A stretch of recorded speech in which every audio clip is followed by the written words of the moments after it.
So this lawyer says, Jesus, when you say those things, we're offended too. Wow. And Jesus said, you do all this stuff. And he says, you actually take the key of knowledge and don't use it. You take the knowledge, the truth. You started with good intentions and you take this and you don't use it to get the truth. You use your position for your own benefit, and then you hold the key so others can't have it. You hide the truth from them so they can't have it. And that's what he's saying to them. Now, Paul the Apostle, he said all these crazy things like, turn them over to Satan for the destruction of the flesh, have nothing to do with the immoral brother. Don't you know enough to kick this guy out of your church?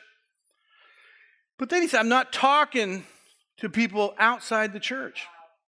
I'm talking to people inside the church. Jesus isn't talking to the fisherman. He's talking to the religious leader of the time, the guy who's supposed to be the servant of all. Jesus told his disciples, if you think you were chosen to be on a throne with me in a military conquest to overthrow the Romans, you were chosen to be the servant of all. And if you want to be great in the kingdom of heaven, you've got to learn to be the servant of all. And so he's telling them that this leadership doesn't look anything like these Pharisees and lawyers. And he's saying to the Pharisees and lawyers, woe to you, that what you're doing is going to cause you a lot of pain. It's going to leave a red mark for you in a most precarious way. You're not going to like it at all. You're going to be damaged from it. And so he's talking to the people, he's talking to religious leaders, and he's holding them accountable for what the calling they accepted.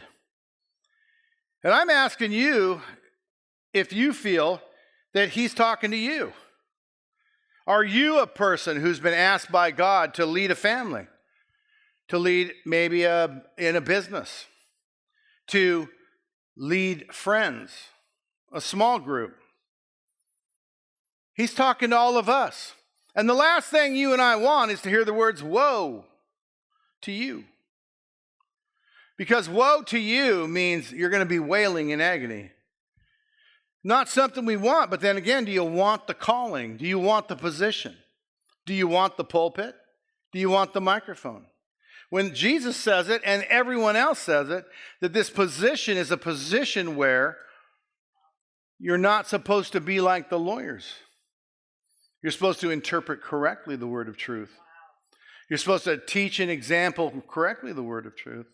In my life, I had my first 6 pastors. I have 4 pastors cheating on their wives. At least 2 were stealing money from the church. Do you think Jesus was talking to them? I served because I was told to go there and serve. And so when I was done, it was the only question I had is, what was my position here? And I know what it was today. I never dreamed I'd be the pastor, but I know what it is today. He wanted me to know what it's like to have your pastor be one of these guys and not to be that. And I think this example we have is he's calling us further up and farther in. He's calling us to be better than these guys. And he's making an example, and in this case Luke, and in the other case Matthew, and even in Mark, where he tells these Pharisees and these Sadducees and these scribes and lawyers that you're falling short. You've been given the responsibility to carry my people, to lead my people, and I don't care if your name is just Dad. You've been given a responsibility. I don't care if your title is husband. You've been given a responsibility to be the priest of your house. And you've been called to something.